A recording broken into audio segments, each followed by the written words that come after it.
Welcome, ghouls, ghosts, and mere mortals, to the 4th episode of our cemetery fence build. That's right, we're doing episode 4 this week. I know last week I said we were not going to be doing it yet, but I lied. We did have another project planned this week. We were going to make the video for it, but it required a lot of time being spent outside, a lot of painting, and it rained. So we had to shift our focus to completing this video. And in this episode of the cemetery fence build, we are going to cover how we add lights to the top of our 2 main columns that are going to go on either side of what will eventually be our cemetery gate.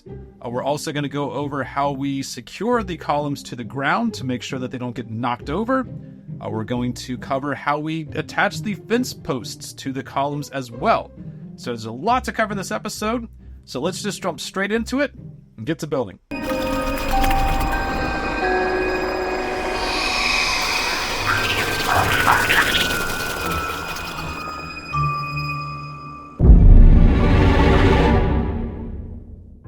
First, let's go over how we set everything up so we could attach the fence posts to the columns. So I got eye bolts to attach the fence to the columns, and the reason I got eye bolts was because there are already pre-drilled holes for zip ties in the fence posts. Originally I was going to use L brackets, but the lady in the manor, who once again is much smarter than me, pointed out the fact that you've already got those holes, might as well, for this year at least, make it as easy as possible on yourself. Kind of a work smarter, not harder. So we went the eye bolt route and we just spray painted them black. And then I took the fence posts, lined it up with the middle of the column so I could tell where I needed to drill my holes to anchor those eye bolts into the columns, marked it with the Sharpie, and then got to drilling.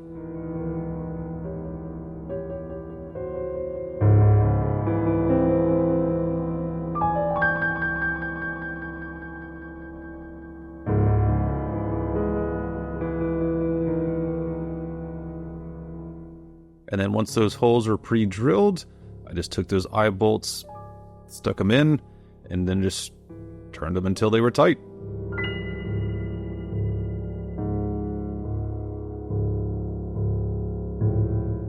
So now that we got the eye bolts in, let's move on to anchoring the columns to the ground. So this is a pretty easy step. I just took some of this interlocking hanger strap that you can get at your local hardware store. I cut it into small sections that would be just what I need. And then I took about 2 inches of PVC that I'd cut earlier off camera and then just attached it to the side of the pillar. I ended up doing 2 per pillar. Maybe that's a bit overkill. I really don't think I need 4 of them. Probably could have done this with just the 1, but I did 2 in opposite corners. So that way, whenever we go to place these pillars in our cemetery, I can just take a piece of rebar and just put it right through that PVC.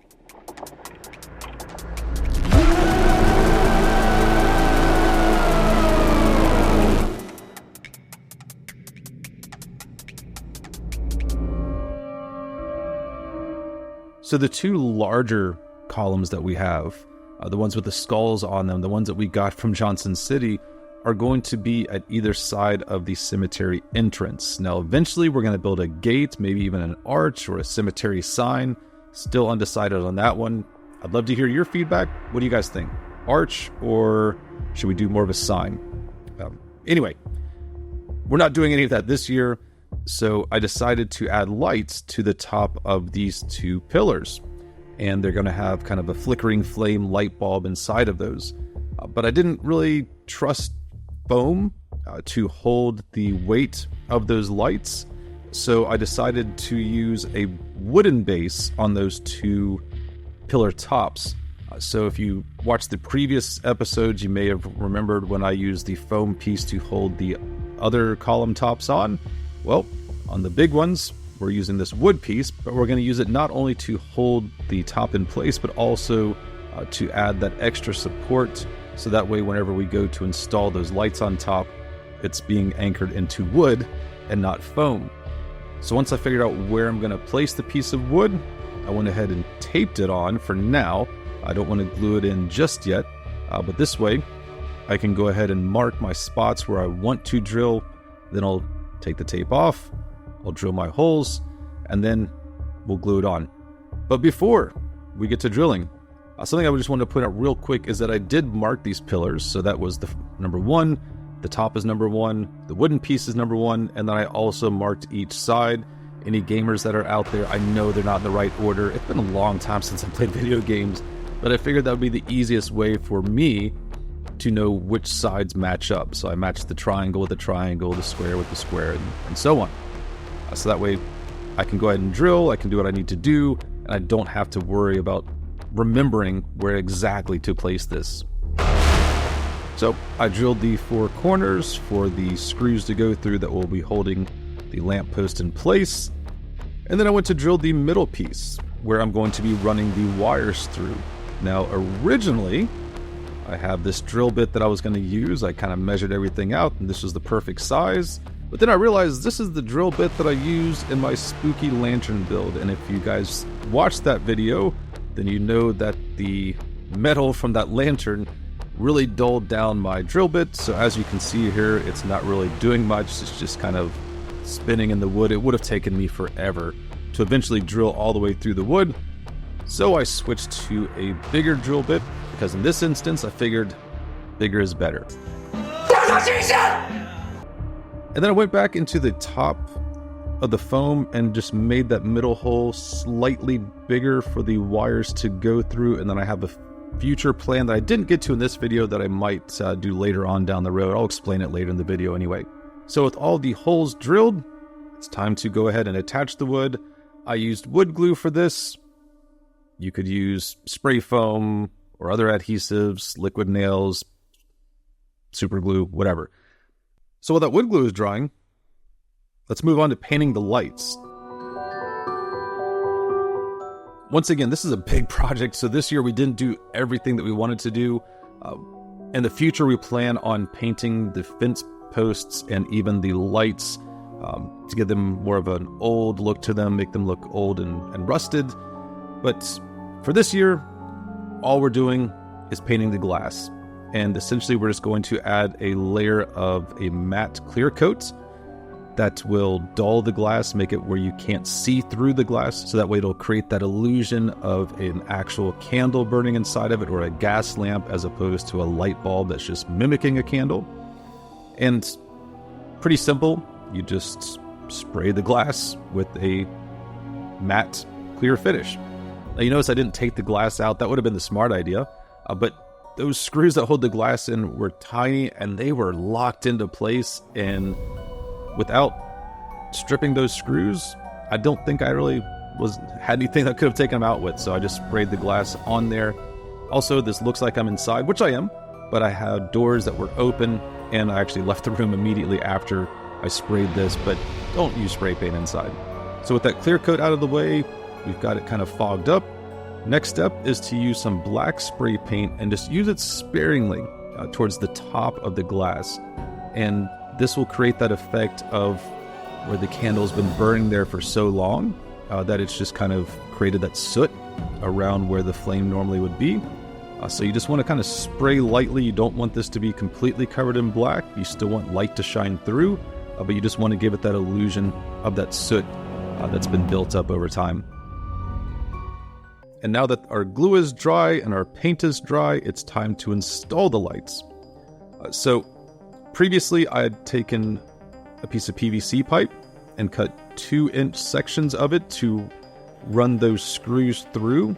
Really, the idea behind this is just to make sure that we're not kind of squishing that light through the foam whenever we go to tighten down the screws. So it'll rest on those pieces of PVC, which are resting on the wood, and then we're going to secure it to that wood. So really this should not impact the foam and shouldn't bear into it or cause any issues. So after putting those PVC pieces in place, I lined up the base to our lamp posts and then took some drywall anchors and ran them through. Originally I was going to use some just long screws and a bunch of different washers and nuts, but I couldn't find the screws that I needed and the size that I needed that were long enough. So I decided to go the drywall anchor route, and I actually prefer this method because it was just a lot easier to deal with than having multiple size washers and nuts. I just take the base to that drywall anchor and screw it in, and that's it.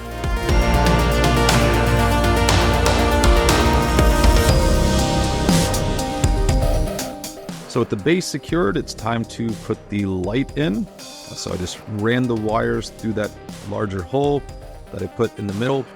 I didn't get to it in this video, but I do eventually run a pipe up through that hole and kind of into the base of the lantern, actually up a little bit higher than the base of the column, just to make sure that we don't get any moisture coming through at all with those wires. Didn't get to it here. Hopefully I'll get to it soon, but just wanted to be extra careful. We are dealing with electricity, so we want to minimize any chance that it could come into contact with water. So now that I have the base on, ran the wires through, it's time to go ahead and secure the lamp in place. And it just has 3 little screws that hold it where it needs to be.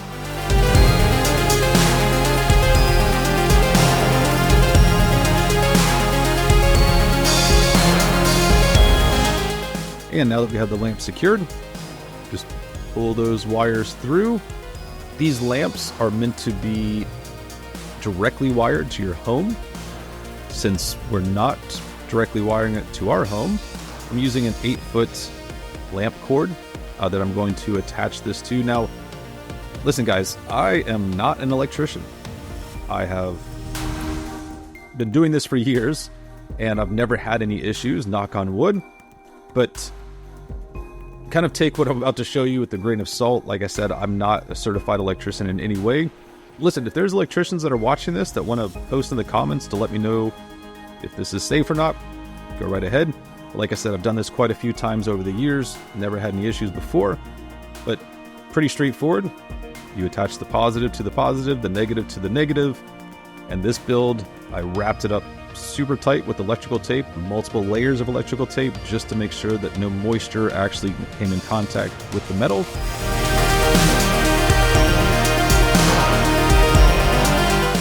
And then once the wiring is done, time to assemble the top to the lamp. As you can see, I forgot to put the light bulb in there. So off camera, I ended up taking this off and putting the light bulb in there. But the lamp posts that we got, which I'll leave a link to these in the description below, they are light sensitive. So if the sun is out, they will not turn on. Now when it's dark, that's when they turn on. We're going to have ours set up through our haunt timers, so they wouldn't come on until it's nighttime anyway, but still kind of cool. That way there's minimal work involved. If you guys aren't using haunt timers, you can just plug it in and just let it go, and it'll just cut on automatically at night.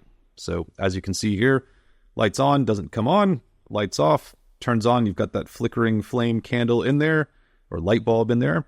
Turn the light back on, cuts itself off. So now that all the pieces are together, let's actually assemble the fence. So apologies for the terrible camera work here.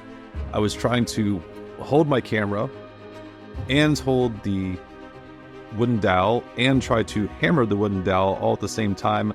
I was by myself. I didn't have any help. So you guys get to watch some, like I said, some pretty terrible camera work here. But anyway, I lined up wooden dowels with the fence post where I wanted to have the fence posts go into the ground. Once those dowels were in place, it was time to slide the fence over them. I ended up having to move one of the wooden dowels, actually, because the fence post that I was trying to slide it into had a screw at the bottom.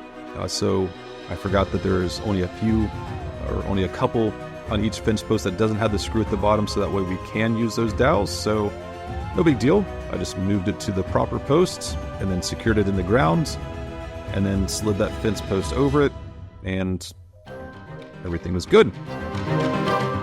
So now that we got the fence post in the ground, let's go ahead and line it up with the column and get those zip ties in place. So as mentioned before, all these fence posts have holes on the ends, specifically to attach a zip tie.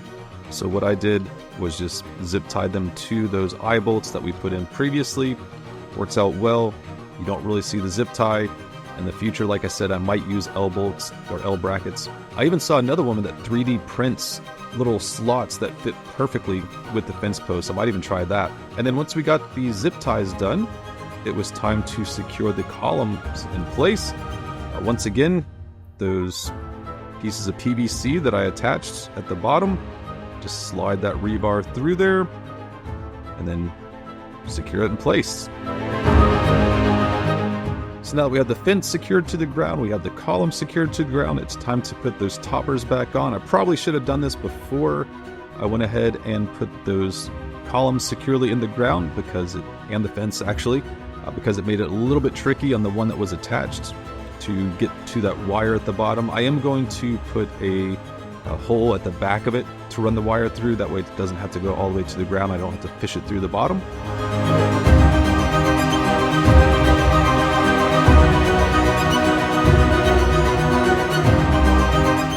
And then once I got those tops lined up, I thought I was done, but I forgot finials. So I stuck those on, and I found an issue that I didn't even think about before. The overhangs on all the columns, there's not any room to put the finial on that last piece of the fence post, so I'm going to have to go back to the drawing board and figure something out to do with those. But at this point, we're done. So let's take a look at the final results.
Alright guys, that's going to do it for this episode, and that's going to do it for the Cemetery Fence Build series, at least for now.